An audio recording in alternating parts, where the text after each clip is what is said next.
개천절에, 이건 좀 씁쓸합니다만, 개천절에 또 대규모 집회 신고를 했는데, 우파들이 개천절에 또 대규모 집회 신고를 했는데, 일단은 경찰에서 집회 금지를 했습니다.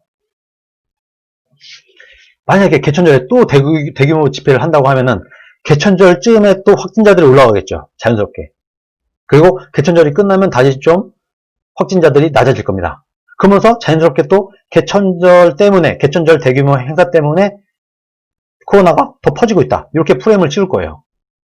그런데 제가 이 말씀을 드리려고 한 게 아니라,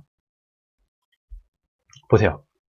실내에서 밥을 먹는 게 금지되니까 한강공원에 사람들이 그냥 미어 터진다. 거리두기? 그런 거 없다. 다닥다닥 붙어갖고 지금 한강에 사람들이 팍 터집니다. 저도 뭐 한 몇 주 전에 한강공원에 갔는데 여러분, 어우, 뭐 어마어마해요 정말. 돗자리와 뭐 계단에 사람들 앉아갖고 치킨 먹고 뭐 맥주 마시고 뭐 난리도 아닙니다.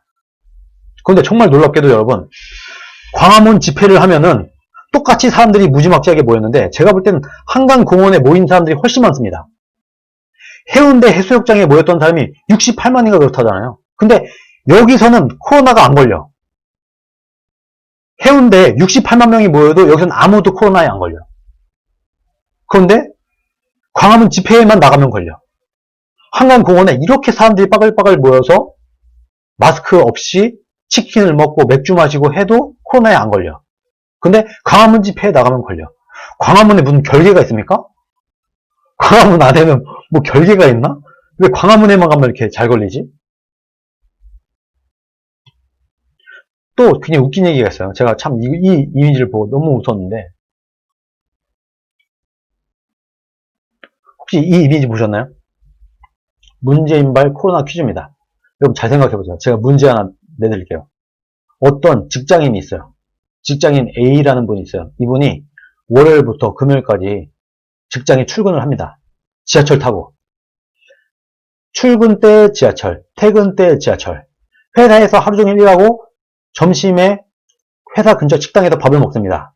그리고 커피숍도 가요. 하루 일과가 이렇게 월화수목금 이렇게 열심히 직장을 다니다가 토요일 날에 마트에도 가고 친구들 만나서 술도 마시고 합니다. 그리고 나서 일요일 날에 자기 자가용을 이용을 해서 교회에 갔다 와요. 자, 이런 일과를 갖고 있는, 일주일을 이렇게 보내는 직장인 A씨. 이분이 최근에 코로나 양성 판정을 받았대요. 그러면은 여러분이 이걸 볼 때 이분은 어디서 코로나를 옮은 것일까요? 지하철, 회사, 식당, 커피숍, 마트, 식당, 교회. 어디서 이 사람은 코로나에 전염이 됐을까요? 1번, 번호도 있어요. 1번, 평일 10번 이상 탄 지하철. 지하철 안에서 걸렸을 것이다. 2번, 가장 오랜 시간 있었던 회사. 3번, 마스크 없이 밥도 먹고 커피를 마셨던 식당과 커피숍. 4번, 일주일에 한 번 마스크를 쓰고 2시간 동안 앉아있던 교회. 이거요, 여러분, 추적이 됩니까? 코로나 바이러스에 꼬리표가 있어요? 이 사람은 어디서 걸린 거? 근데 지금 문재인 정부는 교회발이래, 교회발. 여기선 다 아니야. 지하철도 아니고, 회사도 아니고, 식당도 아니고, 커피숍도 아니고, 마트도 아니고, 식당, 술집 다 아니야. 오로지 교회야. 장난합니까, 정말? 장난해요? 이 말이 됩니까, 이게 정말? 이러고 있어요.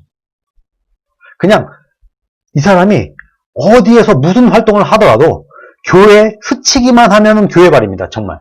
그냥 이 사람이 교회를 다녀. 그러면 무조건 교회발이야. 이 사람이 교회 근처에 살아. 그러면 교회 관련이야. 이렇게 엮는 겁니다, 지금. 대한민국 이러고 있습니다, 지금. 또 하나의 이미지가 있어요. 이것도 굉장히 웃긴 이미지입니다. 180도 다른 문재인 정부의 대처. 서울시에서 허가를 내준 공연장, 이태원의 클럽, 박원순 장례식장, 민노총. 여기서 확진자 판정을 받게 되면 이 사람들은 피해자가 됩니다. 그리고 피해자이면서 전수검사도 안 하고 강제검사도 안 해요. 자가격리를 강제하지도 않아요. 그러면서 박원순 국민들이 박원순을 추모한 것이다. 성소수자들의 인권을 보호해야 되지 않겠냐, 이런 얘기를 해요. 그런데 교회나 특히 사랑제일교회나 광화문 집회에 참가한 사람에게는 이 사람들은 적이 돼요. 가해자가 돼요. 갑자기 일부러 코로나를 퍼뜨린 사람으로 돼요. 그러면서 10년 전 교인까지 강제검사를 하고 강제로 자가격리를 해야 되고 위치 추적도 하고 금융정보까지 탈탈 털어요. 돈 받은 거 있나. 고발도 하고 구상권 청구까지 하고 압수수색까지 해서 탈탈 털어요. 대통령까지 나서갖고 주범이다. 코로나 확산의 주범이다. 이렇게 떠들고 용서할 수 없는 악마 딱지를 붙입니다. 이 정상입니까, 여러분? 지금 우리나라가 정말 슬프게도 이러고 있습니다. 이런 진실은 알아야 된다는 거예요. 그리고 많은 사람들이 전광훈 목사에 대해서 정광훈 목사가 어떤 일을 했는가에 대해서 제대로 모르는 분들이 많으세요. 자, 제가 지금부터 타임테이블별로 전광훈 목사가 했던 일들을 말씀드리겠습니다. 8월 12일 8.15 집회가 있기 3일 전 8월 12일 날 사랑제일교회 신자 중에 한 분이 코로나 확진 통보를 받습니다. 이 전까지 사랑제일교회는 정부의 계도를 철저하게 준수를 했습니다. 8월 13일 12일 날 확진자 판정을 받았고 13일 날 정광훈 목사는 교회 폐쇄를 합니다. 즉시 폐쇄를 합니다. 그리고 전 교인에게 이 사실을 알려요. 여러분, 어제 저희 교회에서 확진자가 나왔습니다 하고 문자를 여러 차례를 보내요. 그리고 스스로 자가격리를 해주세요 하고 부탁을 합니다. 심지어 광화문 집회도 나오지 말라고 했어요. 보건소가 요청을 하니까 교인 명단까지 다 보냈는데 어디까지 보냈냐? 최근에 10년 동안의 모든 교인 약 4천여 명과 근래 출석하는 900명의 명단, 최근에 우리 교회를 오고 있는 사람 900명, 그리고 10년 동안 우리 교회를 왔다 갔다 했던 교인 4,000명, 이렇게 따로따로 친절하게 분리를 해서 작성을 해서 보냅니다. 보건소에. 그리고 8월 15일 당일이 됐어요. 정광훈 목사는 본인이 주최하지 않았습니다. 광화문 목사가 이번 집회를 주최하지 않았어요. 주최를 안 하고 단지 연설자로 참여를 했습니다. 한 명의 개인으로서. 이때도 정광훈 목사는 자동차에 가만히 대기하다가 연설 순서가 되니까 나와서 연단에 올라서 연설만 하고 바로 집에 갔어요. 그리고 지금 광화문 집회가 불법 집회였다고 하는데 합법 집회였고, 대회장은 정광훈이 집회한 게 아니라 김경재 전 자유총연맹 총재가 집회 주최를 했습니다. 그리고 전광훈 목사가 마이크를 잡고 연설했겠죠. 이 마이크를 넘겨받은 다음 연설자가 있을 거예요. 이분은 음성 판정을 받았습니다. 그리고 8월 15일 저녁 6시 정광훈 목사까지 양성 판정을 받게 됩니다. 그때부터 수용소로 강제 격리됐어요. 그러다가 얼마 전에 나온 겁니다. 근데 최근에 정광훈이 강제로 수용이 된 이후에 위독해졌다느니 몸이 아프다느니 이런 얘기가 있었는데 그건 가짜뉴스였다고 합니다. 괜찮았다고 합니다. 단 전광훈 목사가 목디스크 수술을 했었나 봐요. 목디스크 수술을 하고 바로 목디스크 수술을 하자마자 감옥에 잡혀갔었다고 합니다. 문재인 정부의 하에서. 그래서 그 후유증 때문에 원래 몸이 좀 불편했다고 해요. 그 정도였다. 코로나 때문에 난리가 난 건 거짓말이다. 가짜뉴스였다. 왜 정광훈이 감옥에 갔었냐? 총선 때 미래통합당 지지연설을 했다는 그 이유, 그걸로 선거법 위반으로 엮인 겁니다. 그렇게 옥살이를 한 후유증으로 몸이 안 좋다. 8월 31일 강제 격리에서 출소를 했어요. 그리고 나서 문재인 대통령에게 공산주의자 찬양을 하지 마라, 건국을 부정한 거, 그리고 낮은 단계 연방제를 추진하는 거에 대해서 대국민 사과를 해라, 이렇게 요구를 했어요. 그렇게 하자 다음날 경찰이 정광훈 목사의 사택과 교회를 압수수색을 합니다. 이번이 두 번째 압수수색이라고 해요. 이게 지금까지 정강훈 목사가 정강훈 목사 주변에서 일어난 팩트를 제가 일자별로 나열을 한 겁니다. 잘못한 게 뭐가 있을까요? 정강훈. 이 정도면 할 만큼 했고 조심할 만큼 조심한 거 아닙니까?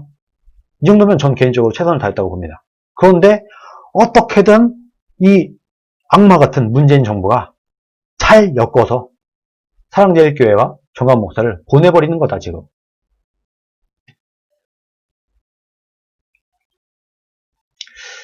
최근에 정강훈 목사가 이제 자유인이 되었죠. 그러다 보니까 다시 재구속을 해야 된다. 이런 요구가 빗발치고 있다고 합니다. 국민들이 청원도 하고 난리가 났어요. 재판부가 고심 중이라고 해요. 왜 고심할까요? 법대로 하면 되는데. 법대로 해라. 정강훈이 죄가 있으면 재구속을 하든지 말든지. 근데 재판부가 왜 고심하냐? 지은 죄가 없어. 여론은 재구속하라고 난리인데 문재인 정권에 속은 국민들이 난리를 치고 있어요. 그런데 재판부는 고심을 하죠. 왜? 죄가 없어. 널 명분이 없어. 다 지켰어. 잘못한 게 없거든. 여러분, 정강훈을 욕하는 사람한테 이렇게 물어보세요. 야, 정강훈이 뭐 잘못했어? 어떤 죄를 졌어? 하면은 그냥 마스크를 턱에 쓰고 이동을 했다느니 이런 얘기를 해요. 그러면 확진자가 마스크를 턱에 쓰면 감옥에 보내야 되냐? 이렇게 질문을 해보세요. 우리나라 그런 나라입니까? 확진자가 전화통화 하느라고 잘했다는 건 아닙니다. 물론 잘못했다고 저도 봅니다. 그런데 어쨌든 간에 마스크를 똑바로 안 쓰고 내려서 썼다고 감옥에 보내는 나라입니까? 우리나라가? 아니잖아요. 법대로 해봐라. 재판부 고심을 해. 뭘 걱정을 해. 법대로 하면 되지. 법대로 하시라. 뭘 고민을 해. 증거 있어? 근거 있어? 정강훈이 죄진 거 있어? 감옥에 살아야 될 이유가 있어? 법을 어겼어? 뭘 했어? 마스크를 턱에 쓴 게 사진에 찍혔으니까 감옥 가야 된다고? 그런 나라가 있습니까? 우리나라에 인권이란 게 있습니까? 아프리카에 무슨 허접한 나라도 아니고 명색이 OECD 국가 중에 그런 나라가 있습니까? 마스크를 턱에 썼으면 감옥 가야 돼요? 광화문 집회에 참석했으면 감옥 가야 돼요? 연설했으면 감옥 가야 돼요? 법대로 하시기 바랍니다. 재판부는 고심하지 말고 법대로 하세요. 법대로. 어서 이렇게 정치질을 하려고 마녀 사냥하려고 이러고 있습니까? 재판부 정신 똑바로 차리고 법대로 하시길 바랍니다. 정말.